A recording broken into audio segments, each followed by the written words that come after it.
Don't. Don't be 5. No! Dang it. Why? Oh, you've got to be kidding me. 5. Okay. That hurt real bad. I thought I was going to be the one being calm. Why? Dude. I thought I was the one who was going to be calm. Yep. I thought for sure. Commercial break. Good. Oh. Really good. Like I was going to be the one. I had my speech and I even said it like beforehand, prepared on which player I liked a lot at 5. But it still sucks when you hear it. I was thinking we would definitely be, top 3. It was just a matter of let's just kind of get through this formalities here real quick. And, man, unbelievable. You know what the worst part about it is? Cal's already texted me because now the Bulls get to keep their pick. They're not supposed to keep their pick, but they're gonna be able to keep their pick. They could have jumped all the way to 1. They're all excited, and we just. You know what? I said earlier, I'm the guy who believes that it's not rigged. It's rigged. Yep, it's rigged. It's rigged. It's rigged. Look, I hear the punishment for tanking, but here's the thing. Houston tanked, San Antonio tanked, Charlotte tanked, Portland tanked, or everybody tanked. Yeah. Indiana tanked. Like, wow. It's man, that hurts. That hurts bad. That stings. It's pick 5 2 years in a row when we were the 3rd and worst team in the league. Yep. You just want well, it gives us more to talk about in the channel. A lot more possibilities on players to pick. Yep.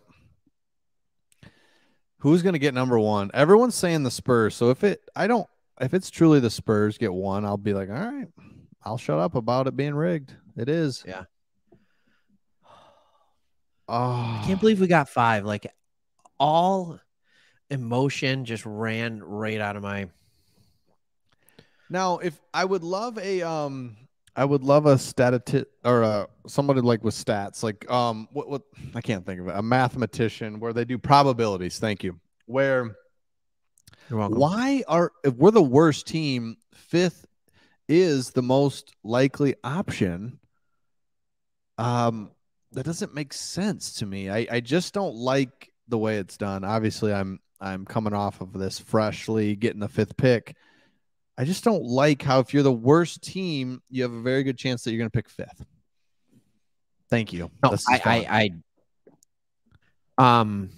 I hate that. Yeah. I've never understood that. I got upset about it last year. I've gotten upset for a long time about this. Okay. So can we go back and see who the 5th picks have been? You want to do that? Mm-hmm. I'm going to stop sharing that. I'm going to pull something else up. Let's start with who the 5th picks have been. Okay. And then we'll kind of go from there. So we got Jaden Ivey last year. I think we all think Ivey can be an absolute stud, right? We all agree with that. Suggs was 21. Isaac Okoro was that's not great. Darius Garland, he's a good player, right? Like he's a really good player. Trae Young was okay. It's funny that it says Mavericks because he got traded. De'Aaron Fox is good. Chris Dunn, not so good. Mario Hezonja, not so good. Dante Exum, not so good. Alex Len, not so good. Thomas Robinson, not so good. Jonas Valanciunas, okay. Boogie Cousins could have been phenomenal. Rubio, Kevin Love, Jeff Green. I mean, like, you got, like, what would you say? Just going through that, like a 30% hit rate on that? Yep. Dude, that is what I'm so fascinated about is you need in the NBA draft, depends on the year, of course, but you need a top 3 pick to really have a change. Most, otherwise, you're at a 30%, maybe. Unbelievable. I think that is the thing that really does bother me, because here's the way I would do it. You see this right here, what I'm looking at? I would have everybody, your 14%, fine, make the top 3 fully equal, right? But I'm fine with that if you want to decrease tanking, but then our highest chance pick should be number 2. Yeah. Houston should be 3. San Antonio 4, right? Like that's the way it should go. Or it should be, yeah, give us a slight advantage to get one. But like the fact that it's such a high percentage at 5, like have that percentage higher amongst the others. But I get it. It's to decrease tanking. All right, we're back. You ready? Ready. Number 4, who cares? Houston Rockets. Screw you, Chicago. Oh, no. Screw you, Chicago. Can Chicago get the number 1? Yeah, anybody in the lottery can get number 1. They just got number 1. I have to listen. Hold on. They got one. Head on a swivel. Head on a swivel. They got one. Chicago got one. Oh, is it the Spurs? Where was Chicago? Did I miss this? I missed this. I'm an idiot. No, it is the Spurs. It's the Spurs. It's rigged. It is rigged. It's rigged. It really is. Why? Spurs, Why is it rigged? Why is it this way? Can I ask you a better question? Not why is it this way? It's why do they announce them so fast? Right. You have a 30-minute show and they announced all 14 picks within 45 seconds. It's like basically watching a game of Minute to Win It on how fast can Mark Tatum open envelopes. Like that's what it is, and it drives me nuts. We went from where we at. We picked 5th, commercial break, Spurs. Just wow, it's incredible. Just what we thought. No, come on, let's see. And okay, let's be clear. It's not rigged. It's not. But I'm allowed to be unhappy. Yep. I'm allowed to be unhappy. So wow. I didn't even realize that the Bulls were out. They had to give their pick to the Magic. Oh, okay. They were 11. Yeah. That's what screwed us all up. Yeah. The Spurs. Yeah. No one likes the Spurs, man.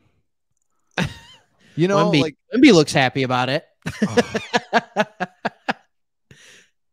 Like, oh man, this is just one of those things. Oh. I don't know what to say, Craig. I just we wanted a top 3 pick. I mean, let's just be real serious about it. Now, okay, so here's what we got to pivot to, everybody. Don't go anywhere. We're going to pivot to who can we draft at 5. That's where we're going to go with this now. Yep. And I want to hear everybody's thoughts on this. Chris, start looking at comments you want to get. So we know Wembanyama is going to be off the board. We know Scoot Henderson's going to be off the board by number 5. From what I'm hearing, everything I'm listening to, and chatter's going to get real heavy. It's going to get real heavy after this. Everybody else is open. Okay. There's a chance Miller falls to 5. It's unlikely, but there are multiple NBA teams that do not believe Brandon Miller has the ceiling. So they have him further down the board at like 5, 6, 7, 8 range. Okay. If the right GMs, if the right GMs are in that top, Miller could fall. Here's what I'm going to say, and I said this when there was only 60 people watching this when we went on early. I don't care if we were picking at 3, 4, or 5. My draft pick would not change. My draft pick the whole time would have been this guy right here, Cam Whitmore. Mm-hmm. He is a guy that was a 40% shooter with what do you want to call it? When it was assisted, like the stand and shoot, the catch and shoot. I don't know why I couldn't think of that. The catch and shoot, it's there. Yeah. His athleticism is nuts. It really is. His athleticism is kind of through the roof. And he's one of these guys. I think a lot of Pistons fans are a little gun shy on him because, Villanova, that's where we got Sadiq Bey. It's going to be just like Sadiq Bey. No. This guy is more like, I don't want to say Cam Johnson. It's almost more like without the fluidity of Jaylen Brown. This is kind of like Jaylen Brown. And I'm not saying what Jaylen Brown is for the Celtics now is what Cam Whitmore is. I'm saying Cam Whitmore look like Jaylen Brown coming out, if that makes sense. Okay.